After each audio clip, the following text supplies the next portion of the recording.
धरती की सतह के नीचे जब टेक्टोनिक प्लेट्स एक दूसरे से टकराती हैं, तो जमीन में एक जबरदस्त ऊर्जा पैदा होती है। यह ऊर्जा बिल्कुल वैसी ही है जैसे किसी शांत तालाब में पत्थर फेंकने पर लहरें उठती हैं।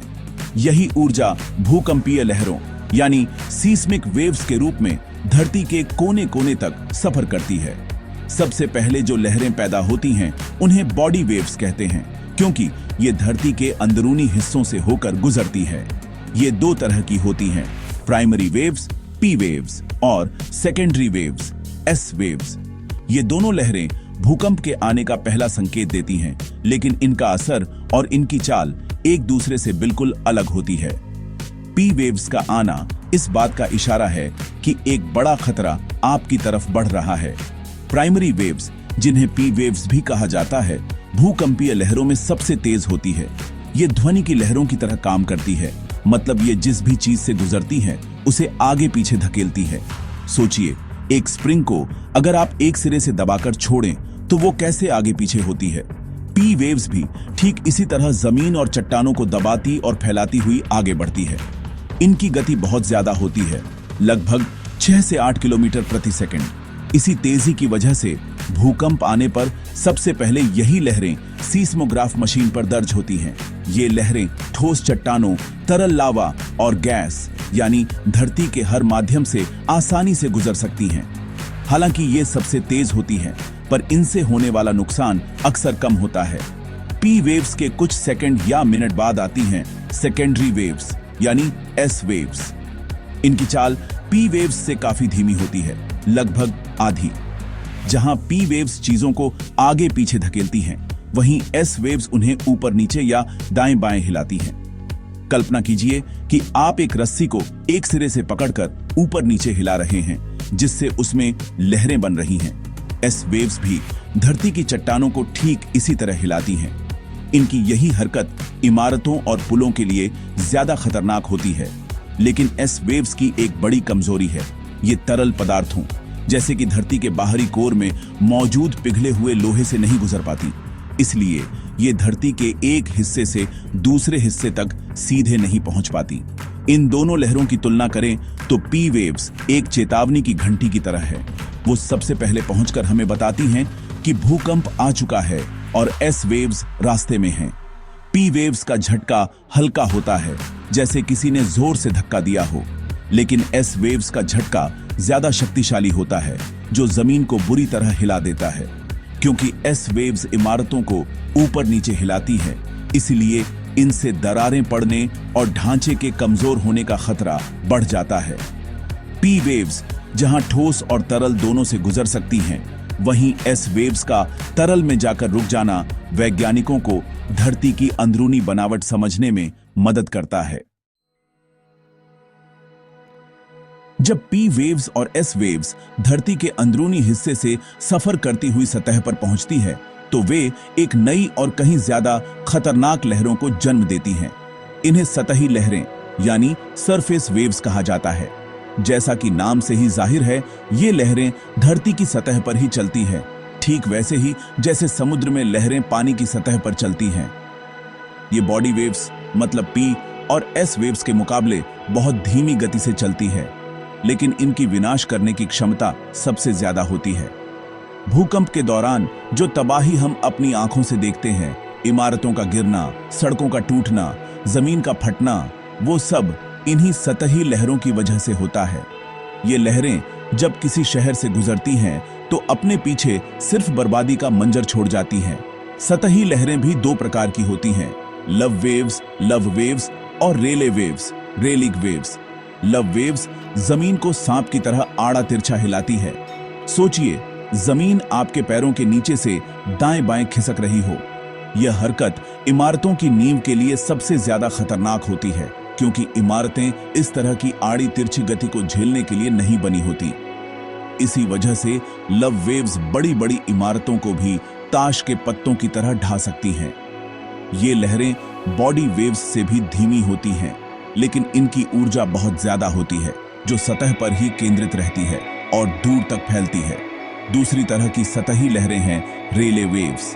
ये लहरें जमीन में एक रोलिंग मोशन यानी गोलाकार गति पैदा करती हैं, बिल्कुल समुद्र की लहरों की तरह। जब रेले वेव्स गुजरती हैं तो जमीन ऊपर नीचे और आगे पीछे दोनों तरह से एक साथ हिलती है। यह अनुभव ऐसा होता है जैसे आप किसी नाव पर सवार हों जो तूफानी समंदर में हिचकोले खा रही हो। यह गोलाकार गति इंसानों को सबसे ज्यादा महसूस होती है और यही वजह है कि भूकंप के दौरान लोगों को चक्कर आने या जमीन के घूमने का एहसास होता है। यह गति भी इमारतों, पुलों और अन्य ढांचों के लिए बहुत विनाशकारी साबित होती है, क्योंकि यह उन्हें हर दिशा से कमजोर करती है। पी वेव्स और एस वेव्स की तुलना में सतही लहरें सबसे ज्यादा नुकसान पहुंचाती हैं। पी और एस वेव्स की ऊर्जा धरती के अंदर बड़े क्षेत्र में फैली होती है, इसलिए सतह पर पहुंचते पहुंचते उनका असर कुछ कम हो जाता है। लेकिन सतही लहरों की सारी ऊर्जा धरती की ऊपरी परत पर ही सिमटी रहती है। इस वजह से वे अपनी ऊर्जा को खोए बिना दूर तक सफर करती हैं और रास्ते में आने वाली हर चीज को तबाह कर देती हैं। यही कारण है कि भूकंप के केंद्र यानी एपिसेंटर से सैकड़ों किलोमीटर दूर भी भारी तबाही देखने को मिलती है। भूकंप का असली और सबसे भयानक चेहरा यही सतही लहरें दिखाती हैं। भूकंप की इन तीनों लहरों को अगर एक रेस में दौड़ाया जाए तो पी वेव्स हमेशा पहले स्थान पर आएंगी। वे स्प्रिंटर की तरह होती हैं जो शुरुआती लाइन से सबसे तेजी से निकलती हैं। उनकी रफ्तार उन्हें सीस्मोग्राफ तक सबसे पहले पहुंचाती है, जिससे वैज्ञानिकों को भूकंप आने की पहली सूचना मिलती है। इस रेस में दूसरे नंबर पर आती हैं एस वेव्स। वे पी वेव्स से धीमी होती हैं, लेकिन उनकी ताकत ज्यादा होती है। उनका जमीन को ऊपर नीचे हिलाने का तरीका इमारतों की नींव को कमजोर करना शुरू कर देता है। पी वेव्स जहां सिर्फ एक चेतावनी देती हैं, वहीं एस वेव्स नुकसान की शुरुआत करती हैं। इन दोनों के पहुंचने के बाद ही असली खिलाड़ी मैदान में उतरता है। इस रेस में सबसे आखिरी में आती हैं सतही लहरें, लेकिन वे ही असली विजेता होती हैं अगर विनाश को जीत का पैमाना माना जाए। वे मैराथन धावक की तरह होती हैं जो धीरे जरूर चलती हैं, लेकिन उनकी सहन शक्ति और प्रभाव सबसे ज्यादा होता है।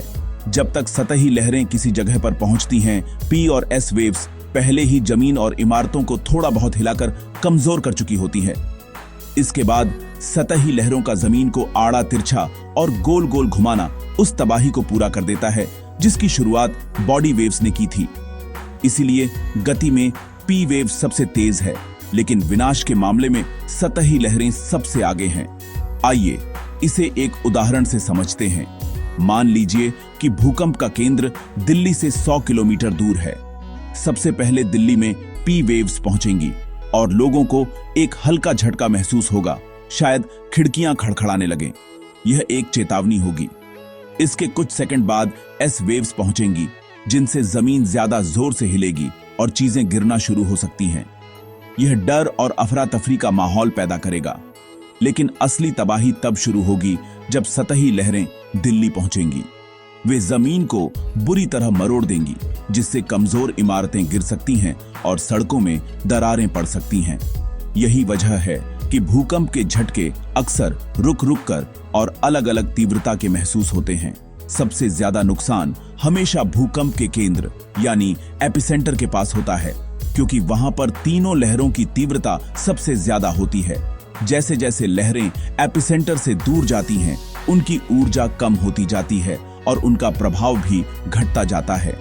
हालांकि कुछ मामलों में नरम मिट्टी या बेसिन जैसी जगहों पर सतही लहरें और भी ज्यादा शक्तिशाली हो जाती हैं। यही कारण है कि कभी-कभी एपिसेंटर से दूर स्थित शहरों में भी भारी तबाही मच जाती है। लहरों की गति और उनके विनाशकारी प्रभाव का यह खेल हमें सिखाता है कि भूकंप का खतरा कभी एक जैसा नहीं होता। यह जगह और जमीन की बनावट पर भी निर्भर करता है। भूकंप की इन लहरों का अध्ययन सिर्फ एक वैज्ञानिक जिज्ञासा नहीं है, बल्कि यह लाखों लोगों की जान बचाने का एक जरिया है। जब हम पी वेव्स, एस वेव्स और सतही लहरों के व्यवहार को समझते हैं, तो हम यह अनुमान लगा सकते हैं कि भूकंप आने पर किस तरह का नुकसान हो सकता है। सीस्मोलॉजिस्ट इन लहरों की गति और उनके पहुंचने के समय का विश्लेषण करके भूकंप के केंद्र, उसकी गहराई और उसकी तीव्रता का पता लगाते हैं। यही जानकारी हमें रिक्टर स्केल पर भूकंप की तीव्रता बताने में मदद करती है। पी वेव्स और एस वेव्स के पहुंचने के समय में जो अंतर होता है, उसका इस्तेमाल करके वैज्ञानिक एपिसेंटर की दूरी का सटीक अंदाजा लगा लेते हैं। इस जानकारी का सबसे बड़ा फायदा है भूकंप पूर्व चेतावनी प्रणाली यानी अर्थक्वेक अर्ली वार्निंग सिस्टम का विकास। जैसा कि हम जानते हैं, पी वेव्स सबसे तेज होती हैं और नुकसान पहुंचाने वाली एस वेव्स और सतही लहरों से पहले पहुंचती है। चेतावनी सिस्टम इसी सुनहरे मौके का फायदा उठाते हैं। जैसे ही किसी सीस्मिक स्टेशन पर पी वेव्स दर्ज होती हैं, सिस्टम स्वचालित रूप से एक अलर्ट जारी कर देता है। यह अलर्ट उन शहरों तक कुछ सेकंड या 1 मिनट पहले पहुंच सकता है जहां विनाशकारी लहरें पहुंचने वाली होती हैं। यह कुछ सेकंड का समय भी गैस लाइनों को बंद करने, ट्रेनों को रोकने, अस्पतालों में सर्जरी रोकने और लोगों को सुरक्षित जगहों पर जाने के लिए काफी हो सकता है। इसके अलावा भूकंपीय लहरों का अध्ययन हमें यह समझने में मदद करता है कि किस तरह की जमीन पर इमारतें बनाना सुरक्षित है और किस तरह की जमीन पर खतरा ज्यादा है। नरम मिट्टी वाली जगहों पर सतही लहरें ज्यादा तबाही मचाती हैं। इस जानकारी के आधार पर सिविल इंजीनियर ऐसी भूकंपरोधी इमारतें डिजाइन करते हैं जो इन लहरों के झटकों को झेल सकें। बिल्डिंग कोड्स को सख्त बनाया जाता है ताकि इमारतें भूकंप के दौरान लचीली रहें और ढहने के बजाय सिर्फ हिलें। यह ज्ञान हमें भविष्य के शहरों को ज्यादा सुरक्षित बनाने का रास्ता दिखाता है ताकि हम भूकंप के साथ जीना सीख सकें, उससे डरकर नहीं। अंत में यह समझना जरूरी है कि हम भूकंप को रोक नहीं सकते, लेकिन हम उसकी तैयारी जरूर कर सकते हैं।